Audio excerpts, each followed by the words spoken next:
आपने देश को लूटा, समाज को लूटा, अब भगवान को भी लूट लिया आपने। ये नंबर 1 के चोर हैं, चाहे वो चंपत चोर हो, चाहे वो गोपाल राव हो, चाहे वो मिश्रा हो। और इनका सरगना अगर कोई है तो देश का प्रधानमंत्री, जिसका मुंह बंद है। अगर आज नरेंद्र मोदी में थोड़ी भी शर्म और हया है तो अब राम मंदिर ट्रस्ट को सच में एक राष्ट्रीय ट्रस्ट बनाए, इन संघियों को बाहर करो। ये नंबर 1 के चोर हैं और ये इन्होंने किसी को नहीं छोड़ा है। अभी तक तो जो है देश की जनता के साथ ठगी कर रहे थे नरेंद्र मोदी एंड कंपनी, अब ये भगवान के साथ ठगी कर रहे हैं। ईमानदारी के नाम पर तो इन्होंने जो कलंक लगाया है, वो भारत में से ईमानदारी पर विश्वास उठ जाएगा लोगों। नमस्कार, मैं हूं संजीव श्रीवास्तव। आप देख रहे हैं 4 PM न्यूज नेटवर्क। दोस्तों, राम मंदिर दान डाका जो मसला है, कांड है, उसे लेकर जो बहुत मुख्य किरदार है और जिन्हें लेकर बार बार देश में बात हो रही है कि इन्हें क्यों बख्श दिया गया है। आपको नाम पता है कौन वो प्रमुख लोग हैं, खासकर ट्रस्ट से जुड़े जो 2 लोग हैं। इस्तीफा जिनका हो चुका है, अब इस्तीफे पर आज उनके विचार होना है। आपसे कुछ देर बाद, जब मैं ये रिकॉर्डिंग शुरू कर रहा हूं, उसके कुछ देर बाद ट्रस्ट बैठने वाला है और इस्तीफे मंजूर होंगे नहीं होंगे, क्या होगा आगे ट्रस्ट का स्वरूप। बहुत सारे प्रश्न अभी बने हुए हैं, क्योंकि जब तक ट्रस्ट की बैठक नहीं हो जाती है तब तक, और वहां से कुछ निर्णय नहीं आता है, तब तक तो असंशय की स्थिति है ही। और साथ में ये जो पूरा मसला मामला है, ये भले ही कहा जाता रहा कि जो चंपत राय हैं, ट्रस्ट के महासचिव, विश्व हिंदू परिषद के पदाधिकारी और संघ से जुड़े जो कट्टर ईमानदार, कोर्ट में कह सकते हैं कट्टर ईमानदार, उनकी जो कट्टर ईमानदारी है, इन सब के बीच जो राम मंदिर में चला है, हुआ है, उससे जुड़े सनसनीखेज खुलासे निरंतर हो रहे हैं। नित्य नई जानकारियां सामने चली आती जा रही हैं। और आप देख ही रहे हैं कि चाहे वो केंद्र की सरकार हो, जिसके आदेश पर यह ट्रस्ट का गठन हुआ, या फिर जो बाकी जुड़े हुए लोग, प्रत्येक का जो रुख है, रवैया है, जो जिम्मेदार हैं, यहाँ जो सीधे जिम्मेदार हैं उन्हें बचाने के जो ब्लेम्स हैं वो हैं, और वहां भी सब लीपा पोती भरा रवैया। तो क्या कुछ होगा, क्या नहीं होगा, और जो जानकारियां निकल कर सामने आ रही हैं, इसी सब विषय, इससे मुद्दों पर बातचीत करने के लिए चलेंगे। जो हम खबरों के पीछे ही खबर करते हैं, खास मेहमान अरुण दीक्षित जी के पास जोड़ता हूं, जुड़ गए हैं। अरुण जी, बहुत बहुत स्वागत। अरुण सर, वो फिर निकल रहा है, नमस्कार, फिर निकल कर आ रहा है कि चंपत राय, अनिल मिश्रा, 2 अहम किरदार उस ट्रस्ट के, गोपाल राव का नाम है, और भी है। और फिर ये भी है कि नृत्य गोपाल दास जी महाराज अब जो ट्रस्ट के अध्यक्ष हैं, स्वास्थ्य ठीक हो गया, लेकिन उनकी अपनी खिन्नता है। वो जुड़ेंगे, कैसे जुड़ेंगे, क्या वो वर्चुअली जुड़ेंगे, वहां उस बैठक में जाएंगे, बहुत सारे इफ एंड बट हैं। तो पहले तो इसी पर बात की जाए, और फिर बाद में जो चीजें निकलती चली आई हैं, कुछ बातें और भी करूंगा आगे, कि अब तो बहुत कुछ निकल रहा है। उनके जो, मैंने कहा, कट्टर ईमानदार, अगर आप बात करिए तो संघ के स्वयं सेवक हैं, संघ से जुड़े लोग हैं, वो बिफर पड़ते हैं कि उनकी कट्टरता, उनकी ईमानदारी पर किसी भी तरह का प्रश्न उठाना टोटली अनुचित है। क्या कहिएगा अब ये जो होने वाली बैठक और ये जो कट्टर ईमानदार शुरुआत? संजीव जी, बड़ा दुर्भाग्यपूर्ण स्थिति बनी हुई है। देश को, हिंदू धर्म स्थलों को अभी तक किसने लूटा था? पहले ये जाता था कि आक्रांता, मुगल आक्रांता, या जो बाहर से आए वो लूट रहे थे। लेकिन एक बड़े आंदोलन के बाद जब राम मंदिर की परिकल्पना साकार हुई, ताला खुला, आंदोलन हुआ, और उसके बाद ओवरऑल जब ट्रस्ट बना और शुरुआत हुई, उसको देखें, अगर उसके बाद से अब तक की परिस्थिति देखें, तो संजीव जी ये कह सकते हैं, मैं ये स्पष्ट शब्दों में पूरी जिम्मेदारी के साथ कहता हूं, कि राम मंदिर निर्माण से जुड़े लोग जो हैं, जो आप कट्टर ईमानदार कह रहे हैं, ये एक चोरों का संगठन है। इन्होंने पहले दिन से डंके की चोट पर लूट की है। आज आपके सामने चंदा और चढ़ावा आया है। इसकी नींव में भ्रष्टाचार है, नींव में चोरी है। सबसे पहले अयोध्या में क्या बात आई थी कि 2 करोड़ की जमीन खरीदी और 10 मिनट बाद वो ट्रस्ट को 20 करोड़ में बेची। तो जमीन खरीद में जितना घपला किया गया, जितना कमीशन खोरी, उसके बाद निर्माण कार्य में 40% कमीशन की बात अयोध्या में ही आई है सामने, वही लोग बोल रहे हैं। अब एक राजस्थान से अब बात आई है, मंदिर के लिए पत्थर, वहां भी कमीशन। वो आदमी कह रहा है मैं देने को तैयार था कम दाम फ्री में, में, मुफ्त में, फ्री मुफ्त में। में, मुफ्त में, मुफ्त हाँ, में। 100 का मंदिर के लिए पत्थर 500 में खरीद, 500 के हिसाब से खरीदा, 100 का पत्थर 500 के हिसाब से खरीदा। तो वो ये जो चौतरफा इन्होंने सुनियोजित लूट की है। और एक मंदिर ना, राम मंदिर नहीं, उज्जैन ले लीजिए, काशी ले लीजिए, केदारनाथ का सोना लूटा। सब आरएसएस जो कट्टर ईमानदार हैं, इन्हीं से जुड़े लोगों पर उंगली उठ रही है। चंपत राय बहुत ईमानदार हैं, तो फिर ये बताएं कि गया कहां, और आज कौन उठा रहा है मुद्दा? एस लक्ष्मी नारायण, भारत सरकार के पूर्व गृह सचिव, जब वो ये कहते हैं कि मैंने करोड़ों रुपए की रामायण दान की थी जिसका कोई लिंक नहीं है, तो ये सवाल उठता है कि ट्रस्ट में कौन बैठे नहीं हैं। नहीं अरुण जी, अब गुजरात के, दर्शकों नहीं को बता नहीं, दूं, गुजरात दर्शकों को के बता दूं। सिंधी समाज के, नहीं नहीं संजीव जी, गुजरात के सिंधी समाज के लोग 250 चांदी की ईंटें दे जाते हैं और आज वो ढूंढ रहे हैं। दिग्विजय सिंह कहते हैं कि 1,11,000 रुपए का चंदा दिया और उसका पूछेंगे। तो ऐसे हजारों लोग हैं, यस लक्ष्मी नारायण और जो दूसरे लोग हैं जो काक भूसुंडी दे गए, क्या क्या लोग आ रहे हैं और उनसे बदतमीजी की जा रही है। ये सब जो है ये ईमानदार हैं, ये नंबर 1 के चोर हैं, और ये इन्होंने किसी को नहीं छोड़ा है। अभी तक तो जो है देश की जनता के साथ ठगी कर रहे थे नरेंद्र मोदी एंड कंपनी, अब ये भगवान के साथ ठगी कर रहे हैं। कोई रास्ता नहीं छोड़ा है इन्होंने। ईमानदारी के नाम पर तो इन्होंने जो कलंक लगाया है, वो भारत में से ईमानदारी पर विश्वास उठ जाएगा लोगों को। और ये दुर्गति जो है ना, समाज को नीचे 12 साल में, संघ की 12 साल पहले बड़ी इज्जत होती थी, नरेंद्र मोदी ने 12-13 साल में देश की इज्जत डुबोई, और तो और संघ को भी ले डूबे। संघ भी बदनाम होके बर्बाद हो गया है, संघ की पूरी छवि खराब हो गई। आज मोहन भागवत राम राम कर रहे हैं, ये कहते ना राम नाम सत्य हो गया, राम मंदिर के चोरी के मामले पर राम राम कर रहे हैं, राम नाम सत्य बोलना चाहते थे, काम खत्म। ये इससे ज्यादा शर्मनाक दौर। बड़ा दिलचस्प ये है अरुण जी, आपने जो काक भुसंडी वो जो थी वो मिली माननीय चंपत राय जी के खुद के कक्ष में, बात निकली बाद में, जैसे एस लक्ष्मी नारायण जी वाला जो 5 करोड़ रुपए मूल्य की जो वो अमूल्य रामचरित मानस, और वो बड़ी एक एंटीक चीज है, जो ऐसी चीजें देश में दुनिया में बहुत रेयर होंगी। वो बता रहे हैं अब जो गोपाल राव साहब, तो सुरक्षित है, अफवाह फैलाएगी, ये चीजें दीजिए ऐसे ऐसे निकल। वो आपने ईंटों की बात की, तुमने कहा वो तो ईंटें गला दी थी, अरे किससे पूछ के, हिसाब कहाँ, क्या सब कुछ चंगा सब है, कोई रसीद नहीं। और इसमें अभी एक बड़ा दिलचस्प सा है अरुण जी, और एक और नहीं संजीव जी, एक और चीज है, इस आंदोलन में संघ की भूमिका क्या थी तब, और इतना बड़ा ट्रस्ट बना जो सरकार ने बनाया संघियों का। अचानक अयोध्या के साधु संत, वो रामालय ट्रस्ट, बाकी सब लोग वो कहां चले गए? अचानक कब्जा ट्रस्ट का। गोपाल राव की क्या भूमिका थी? क्यों पैसे भर भर के जो ले जाने की बात आई है, कैसे पहुंचे? वही जो जिन्हें पकड़वाया है आपने, वही कह रहे हैं कि ये नंबर 1 के चोर है, चाहे वो चंपत चोर हो, चाहे वो गोपाल राव हो, चाहे वो मिश्रा हो। और इनका सरगना अगर कोई है तो देश का प्रधानमंत्री, जिसका मुंह बंद है। हर बड़े मुद्दे पे जहां पर संकट आता है देश पे या सवाल उठता है, वहां नरेंद्र मोदी मौन हो जाते हैं। चाहे चीन का विवाद हो, पाकिस्तान का विवाद हो, अमेरिका ने जूते मारे हो, राष्ट्रपति लगातार बेइज्जती कर रहा हो, मंदिर में चोरी हो गई हो, नरेंद्र मोदी के मुंह में जवान नहीं है, वो उसके सामने जाके योर एक्सीलेंसी करेंगे। ये शर्मनाक दौर है भारत के लिए।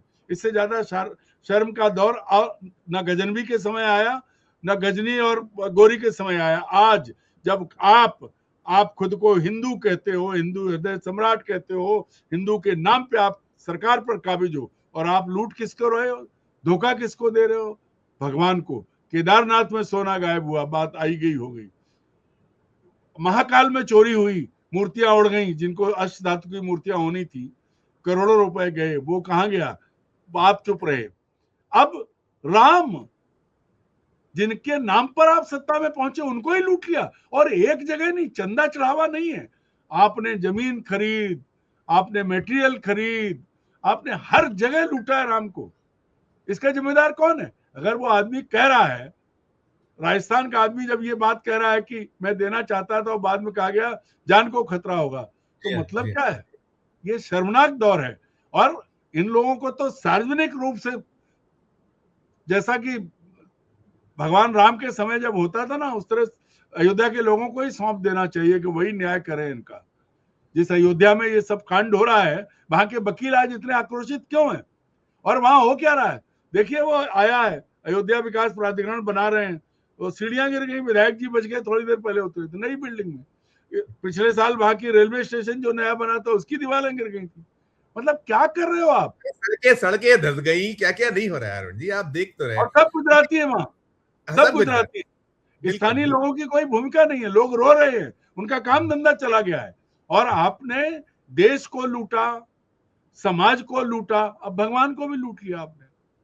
अरुण जी, बड़ा दिलचस्प सा एक, वो जो मिस्टर आलोक कुमार हैं, विश्व हिंदू परिषद के अंतर्राष्ट्रीय अध्यक्ष, उन्होंने डीएसपी को चिट्ठी लिखी है। मतलब मुझे तो हंसी आती कि इतने प्रमाण हैं, इतने प्रमाण हैं, सारा कुछ है, वो कहते हैं इस पे राजनीति ना करो, सनातन को बदनाम ना करो। अब वो मालूम क्या कह रहे हैं, उन्होंने चिट्ठी लिख के डीएसपी को कहा है कि प्रियंका गांधी के आरोप, संजय सिंह के आरोप, माफ कीजिएगा, अरविंद केजरीवाल के आरोप, ये अपना जो राम गोपाल यादव के आरोप, ये आरोपों की डीएसपी साहब आप इन सबसे जो है बात कीजिए, प्रमाण जुटाइए, क्योंकि बड़े रामगोपाल यादव ने 20,000 करोड़ का घपले का ब्लेम किया है, हजारों करोड़ के घपले का आरोप प्रियंका गांधी लगा रही है। अरे संजय सिंह ने तो सारे दस्तावेज दिए हैं, वो पूरे के पूरे एसआईटी को।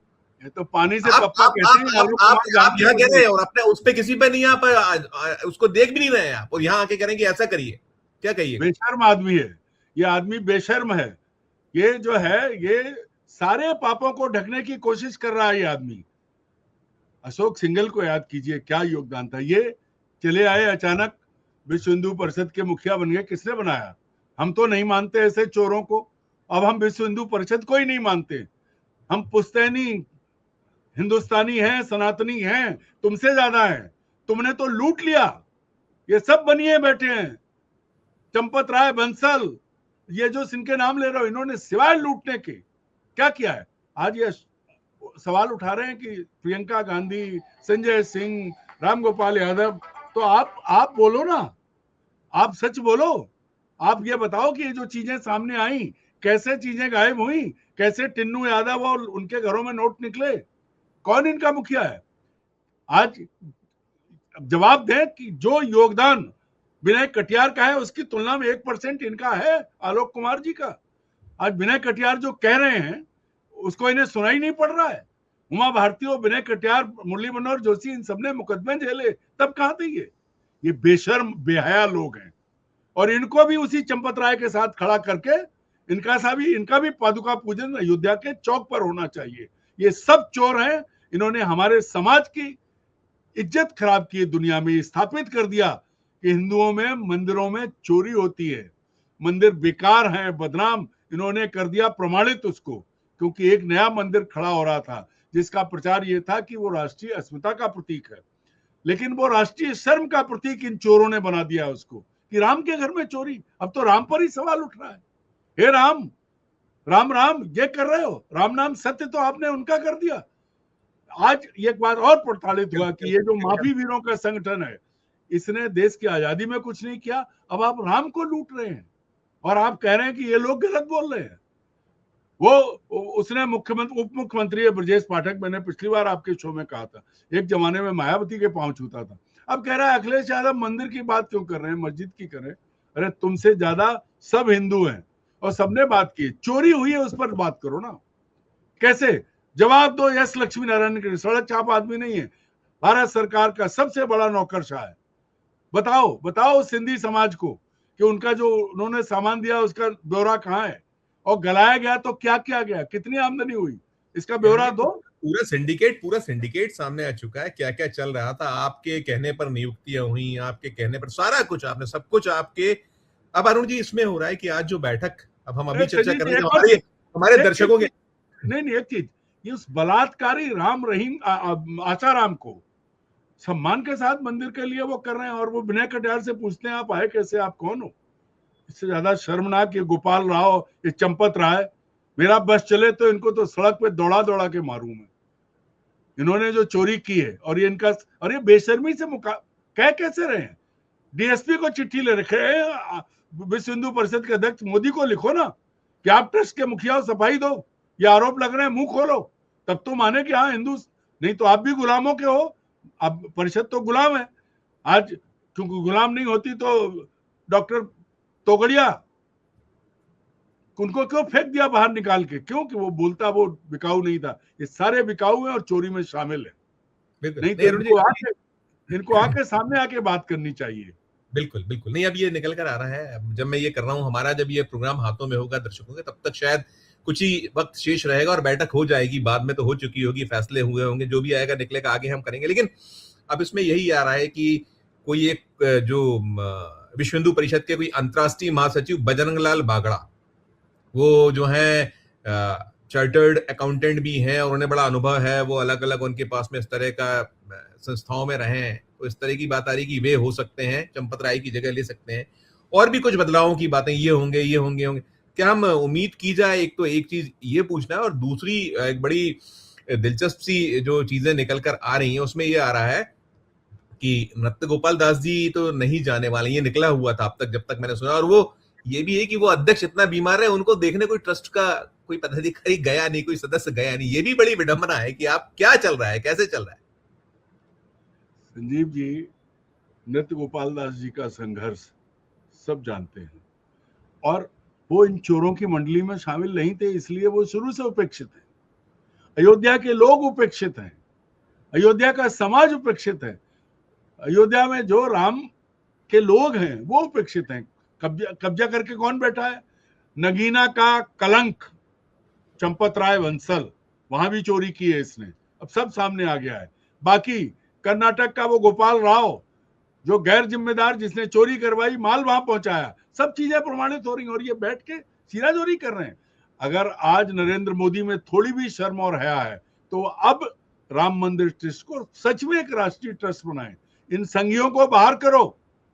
जिन लोगों ने संघर्ष किया था, लाओ विनय कटियार को उसमें, लाओ उमा भारती को उसमें, लाओ पुराने लोगों को उसमें, अभी सब जिंदा है, मर नहीं गए हैं।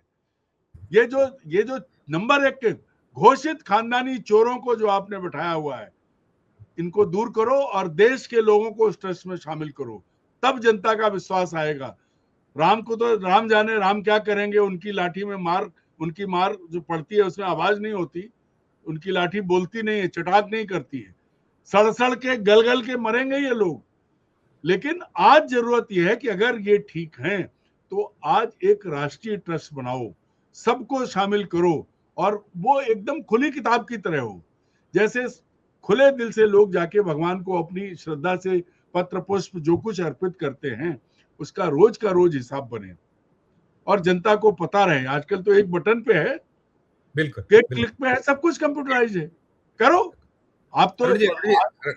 बिल्कुल मेरा वक्त, मैं अंतिम सवाल करूंगा, छोटा सा जवाब चाहूंगा। एक तो आपने देखा कि ये सब चल रहा है, तो दत्तात्रेय हौसबोले जी का एक बयान आया था, वो क्या था आपने देखा था, पढ़ रहे थे, और उसी को लेकर कल जब मोहन भागवत जी से पूछा था, उन्होंने कहा था दत्तात्रेय जी बोल चुके हैं, ये उनका था। पहले उन्होंने एक दिन पहले राम राम कहा था, फिर उन्होंने कहा बोल चुके हैं।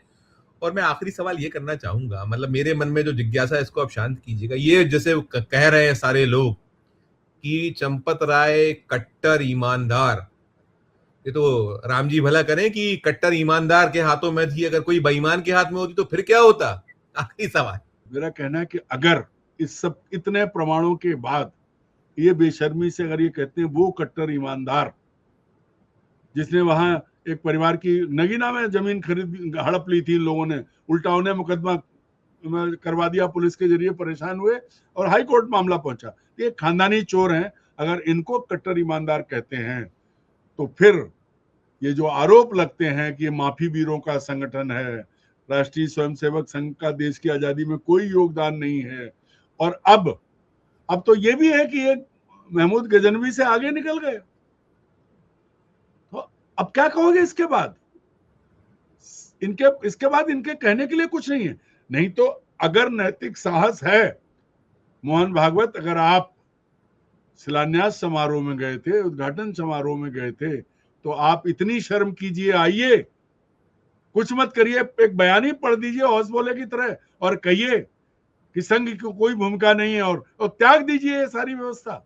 अगर आपका कोई वो नहीं है, संघ पर कलंक लग रहा है, आपके संघ प्रमुख रहते, ये सबसे संघ के लिए ये सबसे कलंक का दौर है। 100 साल में सबसे बड़ा कलंक, 100 साल में संजीव जी, अंग्रेजों से माफी मांगी, मैं उस कलंक को भी भूलूंगा।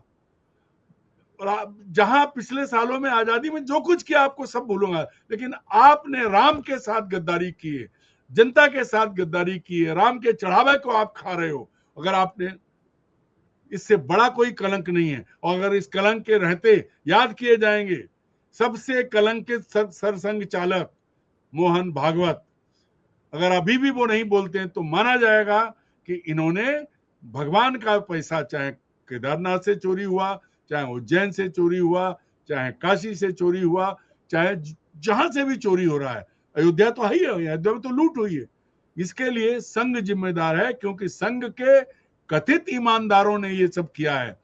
अगर ईमानदारों की हालत है तो थोड़े बहुत बेईमान अगर होते तो देश बेच देते। हालांकि बिक रहा है, देश बिक चुका है, अमेरिका के हाथों देश को गिरवी रख दिया गया है। तो ये देश के लिए कलंक नहीं है, देश के लिए तो एक, क्या कहें, लाचारी का दौर है, क्योंकि लोगों ने एक इज्जत के साथ ये भाव में आके कि चलो भाई हिंदुओं की बात कर रहे हैं, हिंदू राष्ट्र लाने की बात कर रहे हैं, और बड़ा वो हो गया है। बहुत सारी आजादी 2014 में पाई, तो इस आजादी का पहला हासिल ये है कि आजाद भारत में, अब मेरी बात ध्यान से सुनिए, आजाद भारत में भगवान राम लूट लिए गए हैं, तो रामलाल श्यामलाल और आम आदमी की कोई औकात नहीं बची। वो रोज लुट रहा है, चाहे वो एथेनॉल के नाम पे लुट रहा हो, चाहे वो दूसरे टैक्सेस के नाम पे लुट रहा हो, चाहे गैस के नाम पे लुट रहा हो, ये लूट रहे हैं और ये किसी को नहीं छोड़ रहे हैं। मोहन भागवत सबसे कलंकित सरसंघ चालक हैं, अन्यथा वो आए और बताएं।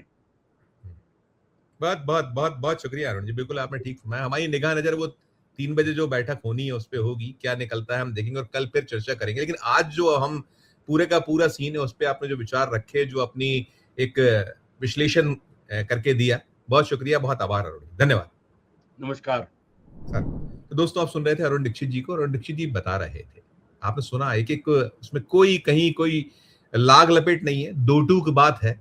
पूरी चर्चा को सुनने के बाद आपकी अपनी जो राय हो, आपकी अपनी जो टिप्पणी हो, जरूर हमारे इस वीडियो के कमेंट बॉक्स में कीजिएगा। और अच्छी लगे चर्चा तो चैनल को लाइक कीजिए, सब्सक्राइब कीजिए, ज्वाइन कमेंट दबाइए तो हमारी हौसला अफजाई होगी। प्यार और सवाल देखते रहिए 4PM न्यूज नेटवर्क। धन्यवाद, नमस्कार।